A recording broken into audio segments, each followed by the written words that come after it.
What is my take on the Stop Killing Games initiative? Que se llama Stop Killing Games. Stop killing games. Stop killing games. This whole stop killing games thing is lit a fire underneath me. Stop killing games initiative. Stop killing games. Stop killing games. Stop destroying games initiative. Stop killing games. Stop killing games. Stop killing games. Stop killing games. Stop killing games. Hi, my name is Jason Thorhall, also known as Pirate Suffer, and the other day I put out a video called Stop Killing Games, saying why I would not support the initiative.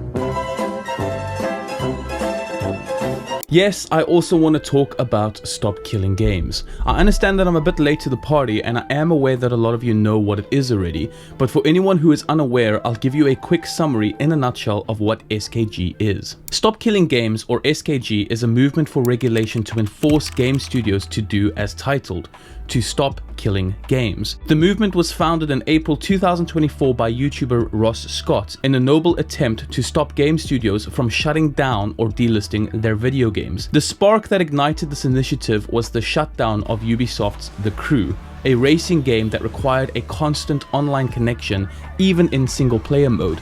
Ubisoft not only shut its servers down, but also delisted the game, leaving players unable to access content that they'd already purchased.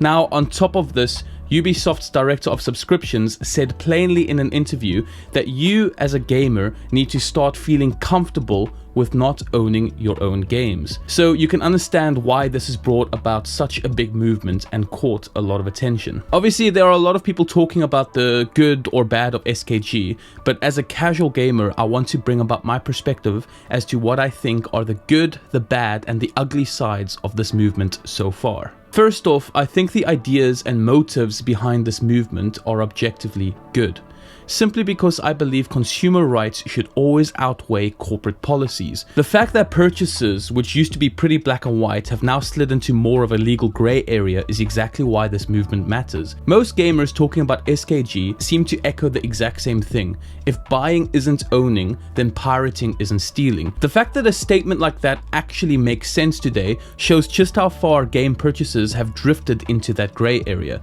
And it's an area we definitely need to backtrack from. Let me explain why. Right now, most digital games aren't sold as products anymore. They're sold as licenses. That means that what you're actually buying, legally speaking, is just permission to access the game that you supposedly purchased. You're not buying a tangible product anymore, and that license comes with someone else's rules, which means you only have access for as long as they let you. If they decide to revoke it, that's it, you're done. You don't get a refund, there are no alternatives, and you don't have any more access to the game. And that's exactly what happened to The Crew. In October 2024, Steam updated their checkout process to include a direct warning, clearly explaining what game purchases actually are now. A purchase of a digital product grants a license for the product on Steam.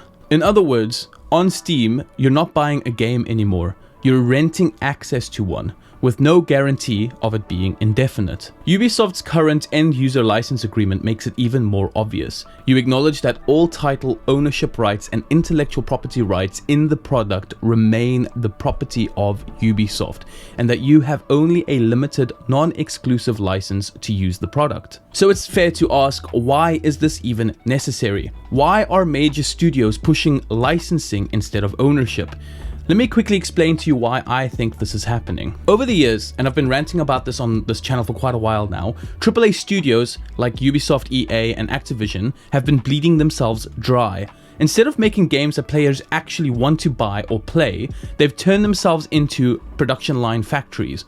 Their strategy looks a lot less like game development and a lot more like how big corporate entities operate. Think maybe PepsiCo or Coca-Cola. But this absolutely checks out. Take for example Bobby Kotick, a longtime CEO of Activision who sat on Coca-Cola's board for a decade. Also, look at the former CEO of EA, who held leadership roles at Clorox, PepsiCo, and Sara Lee. These guys simply aren't passionate about games. They are executives who treat games like consumer packaged goods. They pump them out, cut costs, maximize margins, extract value, and then move on. Just look at how they've killed IPs, studios, and beloved franchises over the last few years. Now that's exactly where the licensing model comes in. It gives them the control not you. And in a world that's trying to normalize subscriptions for pretty much everything, it's no surprise that they've moved in this direction. And that's absolutely where this trajectory is going. I even think that the whole premise of the push for $80 games is so that these companies can easily direct people to their subscription services. This is why I believe the SKG movement is important, because if we don't push back, this model will become the standard. We need to challenge the mindset behind how games are sold, and we need to force the industry to examine digital purchases and move us back towards actual ownership, where buying a game means that you can keep it. Like, imagine buying a car and then being told you can only drive it for as long as the manufacturer says you can. One day they decide to shut it off remotely. No damage, no warnings, no refunds, and it's just gone. That's what this licensing model looks like. You don't own the thing, and you're just borrowing it on their terms. This is exactly why the SKG movement matters. It's very simple. If you pay for a game, you should be able to keep it. So for me, this is absolutely the good that SKG is bringing to the table. But it also leads into what I think could be the potential bad sides of SKG. But before I carry on, I want to give a very quick shout out to my first ever sponsor, NordVPN. I know this isn't as entertaining as maybe an internet historian sponsor, NordVPN, but I would like you guys to know that a large percent of your initial purchase of NordVPN goes straight to me and supports this channel tremendously. If you aren't aware, Nord lets you browse safely, stream content from anywhere, and even get better game prices by switching your virtual location. It's fast, easy to use, and right now with my link, you can get a massive 70% off your first 2 years. So if you decide to get a VPN, please do consider using the link in my description. So let's carry on now with what I think are the potential negative sides of SKG. I think eventually there's going to need to be way more clarity on what the regulation should actually look like. Because right now, especially in Europe, you've got way too many boomers in charge that can barely use their mobile phones, let alone understand the digital market. I understand why there isn't a lot of clarity on it just yet, especially legally, and it's obvious that there will be in the future, but the problem with this is, if the people writing the rules don't understand the tech, then the rules will either be too vague to mean anything, or so broad that they end up making things worse. That's the part of SKG that currently worries me, because as this movement gains momentum, it's only a matter of time before lawmakers start stepping in. And if they don't actually get how digital ownership of games should work, or what the core issues even are, we could end up with regulation that completely misses the point. An example would be that studios may just strip away features of their games just to meet the legal minimums for availability. So instead of gamers actually getting what they want or paid for, these companies could potentially just provide a shell of a game without any of the core features that made the game actually good. Like, imagine an MMO like The Lord of the Rings Online given to players as a single player title rather than an MMO. This just doesn't work. But I believe this gamble is far more important than letting these AAA giants dictate where this industry goes and how games should or shouldn't be purchased. Let's just hope and keep a close eye on what the regulation looks like as this initiative moves forward. Now, when genuinely looking for more of these negative sides of SKG, I'm sorry, but as a consumer, I just don't care about most of the arguments being put forward. I don't care if it's too expensive for studios to keep their games alive. Just give it to the community, or maybe create laws that allow this at least. Do you guys remember Warhammer Online: Age of Reckoning? This game officially shut down in 2013. But instead of vanishing forever, the community brought it back. A group of fans revived it under the name Return of Reckoning. And the crazy part is, it's still running today. Not only is it stable and functional, but it's actively maintained and has a growing player base. All this without any support from EA or Games Workshop. And here's the key. Fans didn't do this to make money. They did it because they love the game. They care enough that they want to preserve it. And the only reason that they were able to do this was because they had the technical know-how and the legal breathing room to make it happen. We're not asking too much from these game studios when it comes to game preservation. All we're asking for is for you to stop locking us out of our own purchases. Allow us to take over the games and allow us to use the products that we pay for however we desire. Create the legal breathing room to allow us to do this. So when people say, well, studios shouldn't have to keep their old games running forever, fine, but why not at least let the community take over? Why lock it away completely? If the studio is done with it, hand it off. Or at the very least, don't kill it. Let it live. Warhammer Online, or Return of Reckoning, proves that there's viable middle ground between corporate control and total loss. No, it's not perfect. It took years of effort from passionate people, but it's working, and it shows us exactly what's possible if studios stop locking everything behind IP walls and DRM restrictions. If a game is no longer profitable, fine, but don't burn it down on the way out. Let people preserve it. Let it live somewhere. Let people have the choice to keep the product they paid for. If you want to check it out, I do recommend Return of Reckoning, as it still has a rather large daily player base as well as incredible PvP content. Another great example of a game that's been revived by the player base or the community is Battleforge. I don't know if you guys remember this game. I enjoyed it as a kid. I played it so much, but this is a game that EA also shut down in 2013. What's great is apparently the community brought this one back as well. It's now called Skylords Reborn. It's a fully playable, completely free game, and apparently it has no monetization, and it's being kept alive by people who just love the game. That's the model. If studios won't keep a game alive, at least let the fans do it. And then there's this argument I keep seeing everywhere. SKG will kill innovation. Honestly, what innovation? If we're being real, the mainstream gaming industry hasn't been innovating. It's just been monetizing. We've had over a decade of recycled content, remakes, reboots, yearly reskins, and live service mechanics dressed up as progress. Do you know what's innovative?